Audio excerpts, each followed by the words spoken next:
I'm going to make this as plain as I can and make it understandable as I can.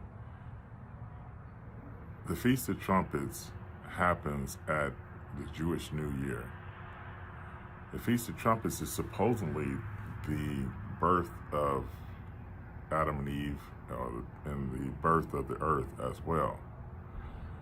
And I'm not talking about 6 billion years and all that stuff. I'm talking about when Adam and Eve in the Garden of Eden was made in 6 days. The world was made in 6 days. God rested on the 7th. So the Feast of Trumpets will remain a clock, a time clock. Matter of fact, some say that Jesus was born on the Feast of Trumpets. Now, I know he wasn't born on Christmas. We got our reasons for that. But if you measure 6,000 years, if it started on the Feast of Trumpets, it shall end on the Feast of Trumpets.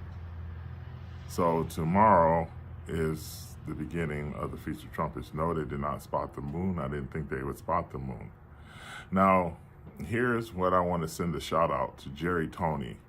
If some of y'all remember Jerry Tony, he passed away a couple of years ago, and he was a watchman on the wall. I used to think Jerry Tony say some strange stuff, but now as I reflect on it, I'm starting to think about one of the things he did say is starting to come back to roost. And it can go either way. But anyway, in Leviticus 23, the Feast of Trumpets is observed as one day. So I'm starting to think God is probably going to do the one day. And before y'all think that crazy, he might do the 2 days. That's why it's known as the day that no man knows. I'm thinking it's starting to look like he's going to just do the one day. Throughout history, they observed the Feast of Trumpets as a 2-day event. But now I'm starting to think that when they get done blowing the last trumpet on the first day, he might just call it quits. The end of the 2,000 years and the beginning of the millennial kingdom. So I see the mockers and the scoffers. Now, if he decides to go 2 days, he's going off of Israel's celebration. But if he decides to go 1 day, he's going off his own Bible. I know that's kind of confusing. So we have scoffers and mockers at every point. I mean, they're like cockroaches that when you turn on a light, it's just like you have a really, really bad bug problem. Too many roaches in your house. So now you got to call a special company to get these roaches out. Well, you know what's going to remove all the roaches, all the mockers and the scoffers? Is the rapture of the church. That's going to remove them. And the bad thing is the Bible actually says in Peter that they're following their own lust. Now, it might be different types of lust. It might be aha, the got you moment type of lust. It might be comical Joe. You know, Americans got, you know, we Americans have sense of humor. You can tell by watching social media and the strange things that we do and the funny things that we do. It might be the mocking and scoffing coming from past experience that their feast days pass or their watch times pass and they got their feelings hurt. I mean, it could be anything. But they're following after their own lust, the Bible says. So here's what you should think about. I don't know when they're going to do that vote or if they're going to do a vote at all. Because remember, all the thing they have to be saying is peace and safety. And I keep saying that. This little channel, nobody's listening to me. All they have to be saying is peace and safety. They don't have to sign anything. And I don't think people realize that. They already told you, they just need the votes. They already literally told you that they're in approval. Most of the nations of the world are in approval of dividing Jerusalem or dividing Israel. They already made that decision. They just got to get the votes. So here's what you're looking at. You're looking at the spotting of the new moon tomorrow morning. You got 24 hours. It's like a countdown. It's almost like New Year's Eve. It's a countdown. Just like on New Year's Eve, you have a countdown. You got and the last, remember, I see these guys on one of the podcasts, and they're trying to calculate and figure stuff out. It's not that hard, folks. It's not. I'm not a genius. Trust me, it's not that hard. A twinkle of an eye is from one point to the next. What God is telling you when he says a twinkle of an eye, he's telling you from, you remember Hosea says, after 2 days I'll revive them, on the third day I'll raise them up. Well, going from the second day to the third day, or going from the last day of the 2,000 years until the 3,000 years, it's 1 day to the next. So when somebody says Israel time, the rapture is going to happen at 2 o'clock Israel time or 5 o'clock. No, it's not. It's going to happen at midnight. So their midnight is 6:30. 6:30 something. Whenever the new moon is spotted, 1 day earlier or 2 days earlier. Whenever it was spotted, go 2 days earlier, 1 day earlier, 1 day more, or 2 day more. Just depends on when God is going to come. Remember, no man knows the day and hour. He can come on the first day or the second day. After the last trumpet on the first day, after the last trumpet on the second day, one of the two, and whatever he's going to do. So I'm thinking, even y'all probably say this guy's all over the place. Well, no, I'm not. I'm talking the same language. So God he can either come as the moon spotted, he can come the first day or the second day. Now, if he comes the second day, all the scoffers are going to say, "See, gotcha." So it's going to go into the 25th, but just by 1 second, not even a second. Boom, the rapture happens. So he still comes on the 24th or the 25th. I mean, it's still the 24th and the 23rd for the majority of the country. Maybe for one country, it's, for Israel, I guess, it'll be the 25th with 1 second, and the rapture happens. So, it's a lot of, things out there that are knocking people off balance, So you got the famous pastors, the famous prophecy, the ones who throw all of these Bible prophecy conferences, and they're the ones that everybody kind of go to, and they got some clout. So if you find yourself listening to these guys, they're good at a lot of things, but they're bad at some things. I like watching prophecy today. I mean, like I say, I don't mention too many people, but I like watching certain Bible prophecy teachers, but I know when to eat the meat and I know when to spit out the bones. I know people hate to hear that phrase, but you got to know when to eat the meat and spit out the bones. Sometimes the little guy knows more than the big guy. And I think, a lot of people start going after the people with the doctors on their names, or, PhDs, or the people who have seminary school. I call it cemetery school. And I almost went to some school. Bible was a big deal. Whoop-de-doo. I think the most dangerous person is someone who reads their Bible and knows it. It ain't got nothing to do with going to, be taught by men something. So I said that to say this. Well, one more extension to that. If you're born in Israel and you still don't know the feast days, I don't know what to tell you. Y'all know who I'm talking about. Look, folks, I believe that the Bible speaks that God told us we'd know exactly the timing, like to the minute, to the second. But we didn't really know because we see through a glass dimly. So let me explain. When I'm in a math class, I don't know anything. And, from the first day of school to the last day of school, I know a lot more, and that can go for cooking class or an auto mechanics class or some military instruction class. You know a lot more when you're done with that class.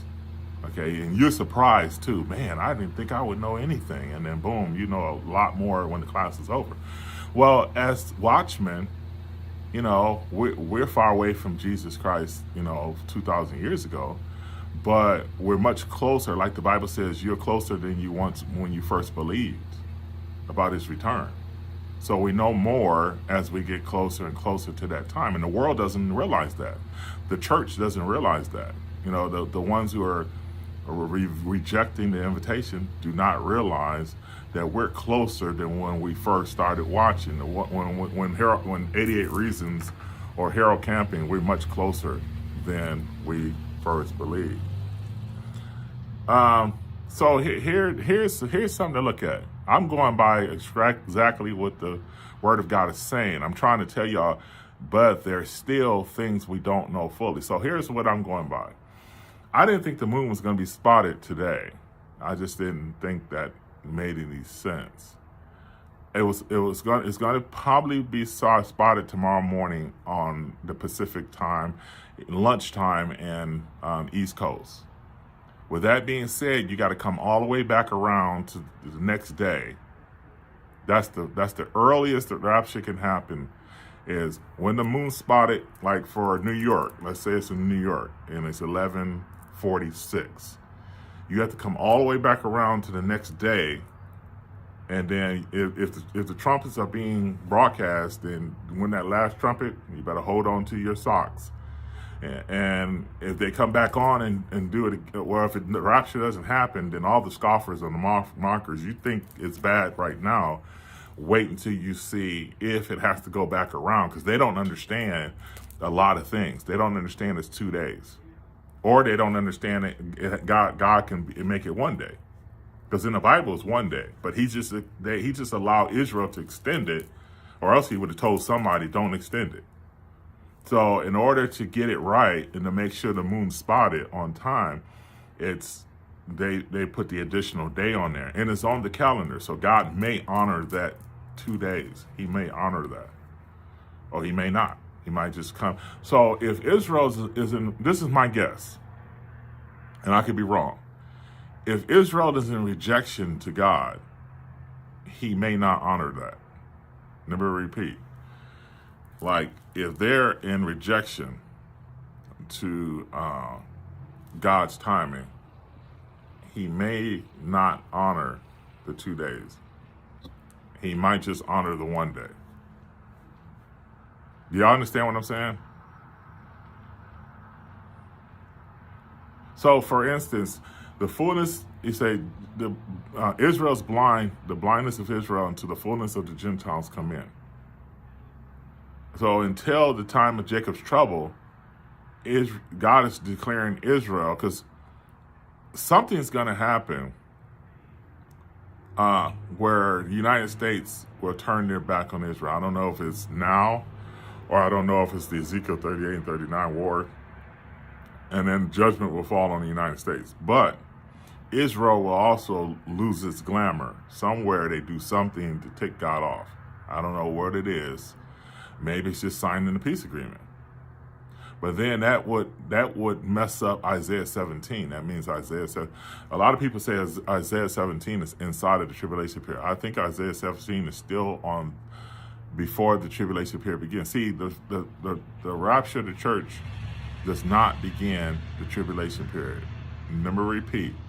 The rapture of the church does not begin the tribulation period. The tribulation period begins with the Antichrist signing a 7-year peace deal. The rapture of the church, if you listen carefully, I don't have my Bible with me, but it says, the day of the Lord shall come as a thief in the night. For when they shall say peace and safety, sudden destruction shall come upon them. So the day of the Lord starts with the rapture of the church. So the clock still starts. So Medic for Christ guy was right. The clock still, okay, that's all, folks. No, I'm just joking. I couldn't talk. So this 1,000-year period starts with the Feast of Trumpets.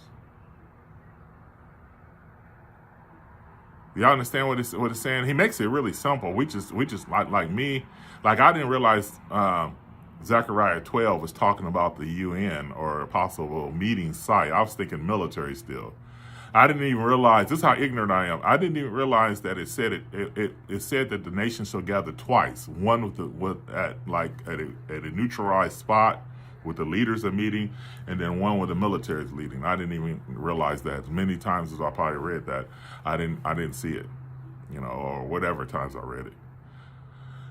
So there's certain things I don't see, and that's how we grow. We don't see anything, and then we start to see it, and it's all like, wow, okay, that's why we read the Bible, because we didn't see it. So the day of the Lord starts. Now that extra 30 days, everybody's checking that to the second half. I think he just tacked it on to the second half because he's going to make it up in the first. That time period is going to be shifted to the first half, even though the clock starts. Between the rapture and the 30 days elapsing, it gives you time, or whatever time he's going to take. It gives you time for World War III, all the wars to fight, the Antichrist to show up and sign a peace agreement, and then confirm the covenant. So even if they sign the covenant, in the near future, it's not the Antichrist that's signing it. He shall come to confirm the covenant.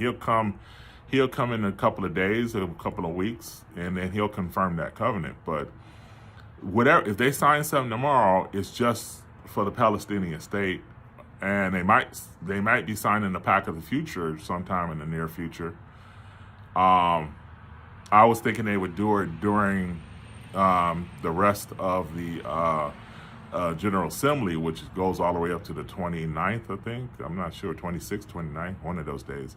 They probably do the Pact of the Future at that time. I believe it is a covenant. I think it's a worldwide constitution, myself. And the Antichrist comes later, sometime in October, probably in the middle of Tabernacles, and he will sign a peace deal, and he will come to confirm the covenant. He'll be a good-looking guy. You don't know who he is. He's not on the scene. Only way somebody know who he is maybe God gave him a vision. But if God didn't give him a vision, they have. You don't know who he is. He's the unknown number of a math problem. You don't know who he is. You'd be better off, a stray cat knocking at your door one day asking for food. you can guess the color of the stray cat than you can the Antichrist. You don't know who he is. Trust me, you don't. He's going to be the most interesting, awesome, as a teenager would say, awesome sauce leader you've ever seen. I mean, Adolf Hitler, but good looking on steroids. So have you ever seen imagine Adolf Hitler good looking and charming and being able to, Adolf Hitler was a decent speaker, I guess, even though he kind of spoke, the high pitch. I believe the Antichrist will have an awesome speaking voice.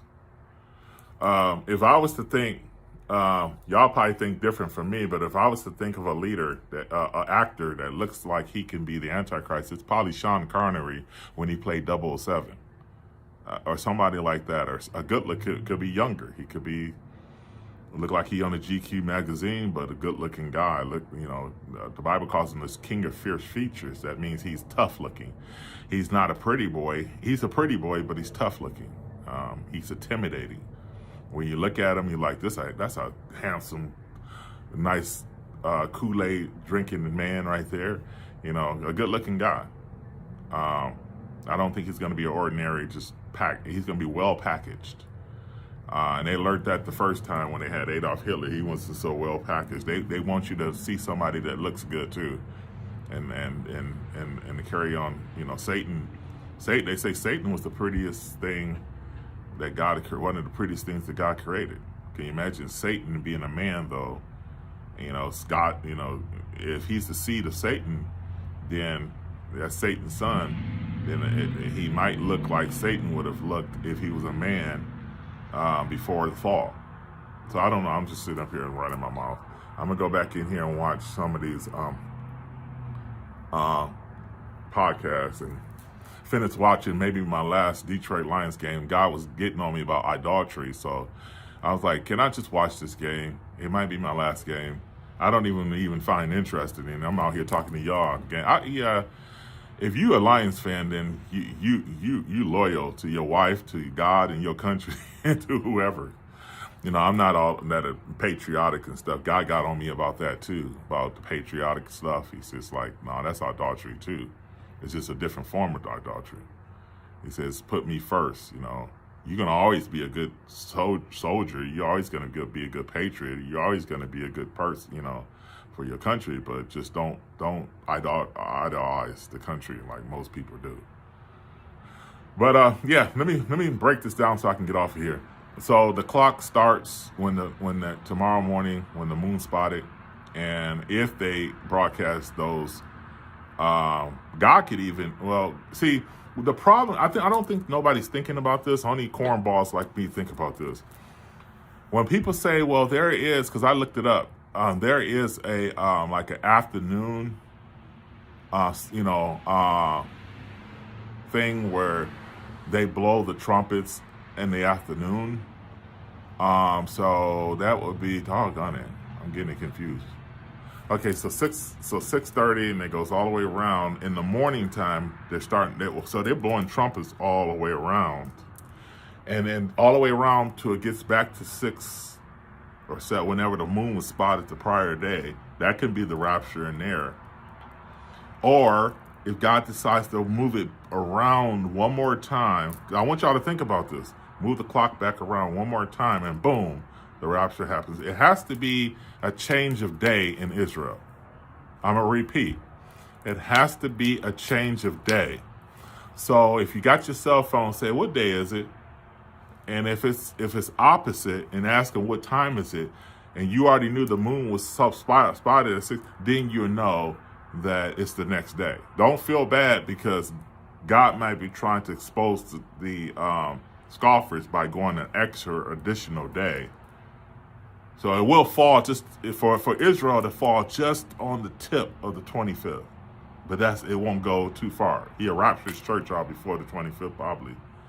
So just think about that for a minute. The last trump, it has to be at the last trump at a twinkle of an eye. If it's not at the last trump at a twinkle of an eye, then it's don't listen to the people on the mockers and the scoffers on Facebook. Say, see, it didn't happen on the Feast of Trumpets. The Feast of Trumpets it can go the first day, and it's still the Feast of Trumpets. If the rapture happens, it's still the Feast of Trumpets. It can go the next day. I keep repeating myself just to let y'all know it could be one day or 2 days. It just depends on what God is going to do. Now, if he wants to let everybody get done, jerking Israel around in the UN, he probably do that, let everybody get done speaking. But don't forget, Netanyahu speaks on the 26th. So that would be a waste of time. So it doesn't matter. These leaders already know what's coming.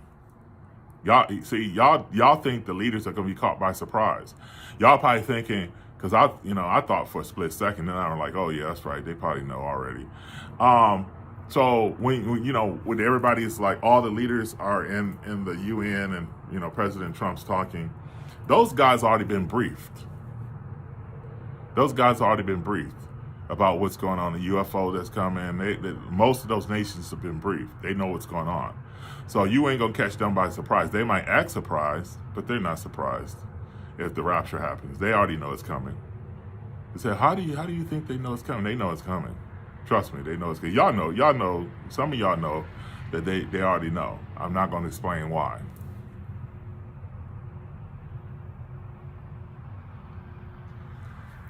Yeah, it has to go.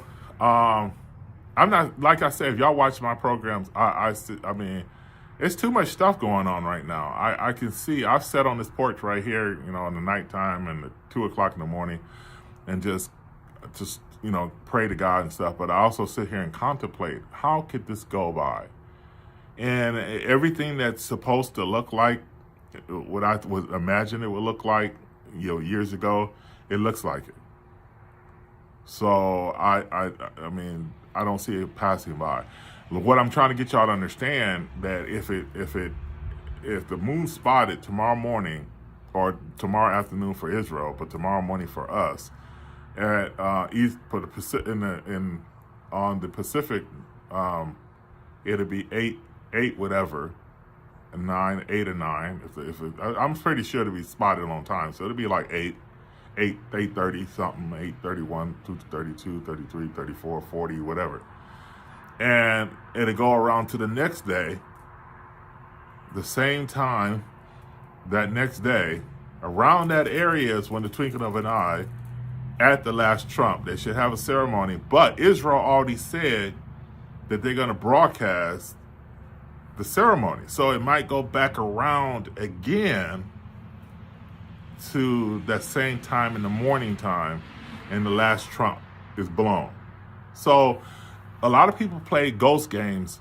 They like to play games with God's word. They say, well, the calendars are off and all this other stuff. Without even thinking that God is using his own calendar, of course, but Israel, somehow or another, God incorporated their calendar into his. So if it's the time of Jacob's troubles, he's using their calendar, 360 days. So when somebody says the calendars are off, or we're using the B66 calendar, making up stuff. No, he's using the calendar that Israel can use. So the 144,000 Jews and the two witnesses would show the 144,000 Jews that Jesus came on time. We're using our calendar. He's not going to be searching. They're not going to be confused. They're going to understand the Revelation 12 sign. They're going to understand the distance between the Revelation 12 sign and the rapture. They're going to understand all that stuff, folks. Like I say, the rapture if it happens this year, it can happen tomorrow or the next day. And the mockers and the scoffers, God might make it happen the next day so he can get the mockers and the scoffers to come out and expose themselves. And they're going to feel like crap when it does. If it happens, so our day, so today is what, Monday? So Tuesday to Wednesday, Wednesday to Thursday.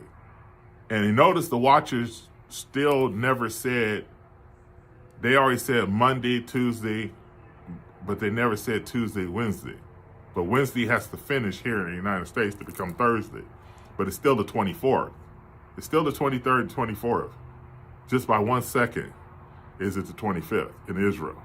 Now, it might be some 25th somewhere in the world, but it's one of those dates if it happens this year.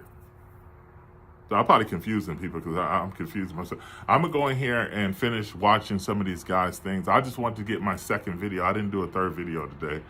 But tomorrow I'll probably do a few. And then the next day, if we even here, I'll probably do a few. Well, anyway, God bless you guys. Let me kind of look at some of these before I go. Yeah. And the thing is, you can tell it's a build up to the Babylonian Christianity. Christianity is going to join the Babylonian. Babylon stands for confusion. And I've already thought, y'all know me, y'all have already watched my programs before. Y'all know I think the whole entire system's screwed. I don't even know why they had to do this because it's already screwed up in the first place. You already got the Catholic Church joining them. You already got all the Mormons and the Jehovah's Witnesses. You already have the people who think you don't have to quit sinning.